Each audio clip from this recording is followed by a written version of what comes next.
আপনার ইমো নাম্বারটা কিভাবে আপনি হাইড করে রাখবেন? অনেক সময় হয় কি আমাদের ইমো আইডিটা যদি কেউ পেয়ে যায় তাহলে সে কিন্তু আমাদের ইমোর প্রোফাইলে গিয়ে আমাদের নাম্বারটা খুঁজে বের করে আমাদের কল করে বিরক্ত করে অথবা বিভিন্ন সমস্যা আমাদের হতেই পারে, তাই না?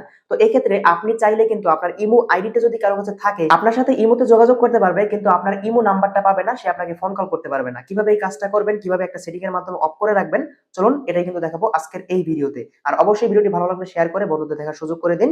তো ১ম এ আপনাকে যে কাজটা করতে হবে, আপনি আপনার ফোন থেকে ১ম এ ইমো অ্যাপটাকে ওপেন করে দিবেন।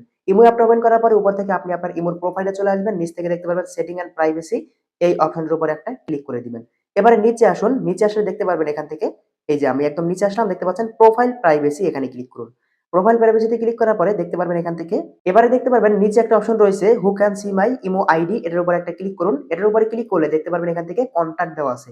মাই কনট্যাক্ট দেওয়া থাকলে কি হবে, আপনার ফোনে যাদের নাম্বার সেভ করা আছে শুধু তারাই আপনার ইমো নাম্বারটা দেখতে পারবে, অন্য কেউ দেখতে পারবে না। আর এভরিওয়ান দেওয়া থাকলে সবাই দেখতে পারবে। তো এক্ষেত্রে আমি বলব এখান থেকে কাস্টম অথবা নোবডি দিয়ে রাখবেন। কাস্টম দিলে হবে কি, কিছু মানুষকে আলাদাভাবে আপনি নাম্বারটা দেখার সুযোগ করে দিতে পারবেন। আর যদি নোবডি দিয়ে রাখেন, এই যে নোবডি দিয়ে রাখলে কোনদিন কেউ আপনার আইডি নাম্বারটা দেখতে পারবে না। ঠিক আছে? তো এখান থেকে আমি যেভাবে আছে মাই কনট্যাক্ট এভাবে রেখে দিলাম। আপনার যদি প্রয়োজন হয় অবশ্যই নোবডি দিয়ে রাখবেন। এক্ষেত্রে আপনার অনেকটা ভালো হবে।